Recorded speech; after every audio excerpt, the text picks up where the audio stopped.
The garden I have now pales in comparison to the garden that I grew up with out in the country. We had a garden that covered the whole ridge in front of our house, which was probably about an acre. But potatoes was always a part of the garden.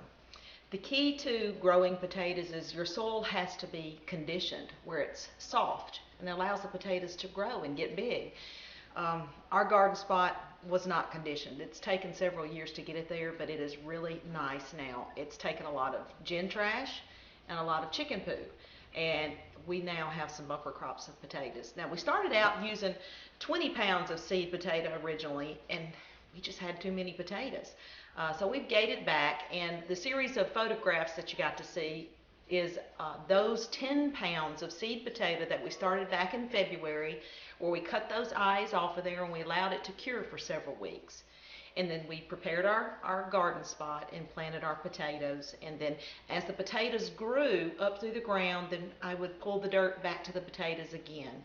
They'd grow a little more, we pulled the dirt to them again, and we do that about 3 or 4 times. And then eventually it does have a nice big green bush that comes up out of the ground, and then it will then bloom, which tells us that some baby potatoes are being born down there in the dirt. And then eventually the vines die back, and when they die back, and before it gets too hot down here in the south, it's time to dig those and get them out of the ground. So what do you do with potatoes once you dig them out of the ground? Now, as a girl growing up, we had a spot under our tractor shed, and we would lay some hay down and sprinkle some lime, put the potatoes, cover them with the lime, and cover them then with some more hay on the top. One of the worst jobs was having to clean out the rotten potatoes, because if you get one bad potato, it's going to go crazy in there and everything around it's going to begin to rot. I used to hate to have to do that because it smelled so bad, but you had to do that. Now, fortunately, we've worked out a system that works a lot better than it did back in the day of underneath the tractor shed. We have an indoor firebox here.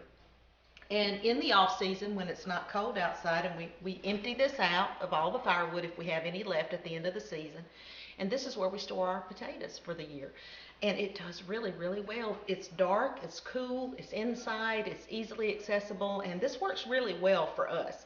Now, what I do is separate the medium and the small potatoes from my bigger ones, and I keep these in my pantry, and I use these for so many different recipes, and just throw it together really quickly.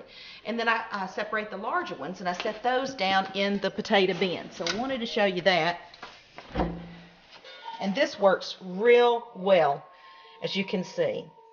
Now, out of those 10 pounds of seed potato that we started with back in February, we ended up with a little better than 100 pounds.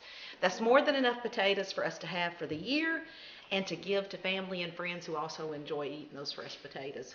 We've already been sampling them, potato salads. What else did I make? Mashed potatoes. But we'll be doing so many other things. One of the favorites around here is just a homemade potato chip made out of these potatoes. It's really delicious, but lots and lots of ways to eat those. Uh, Digging the potatoes is like getting a Christmas present. It's so exciting to see that plow go into the ground, and then the soil just boils over with those beautiful potatoes that have been resting down there underneath those vines. But it is something we enjoy every year, but you got to get them out of the ground before it gets too hot, because they'll start rotting in the ground. Last year, the weather did not cooperate very well, and we got tons and tons of rain, but this year has been a really great year for the potatoes. So I hope you enjoyed this segment. I love gardening, and I love those fresh potatoes.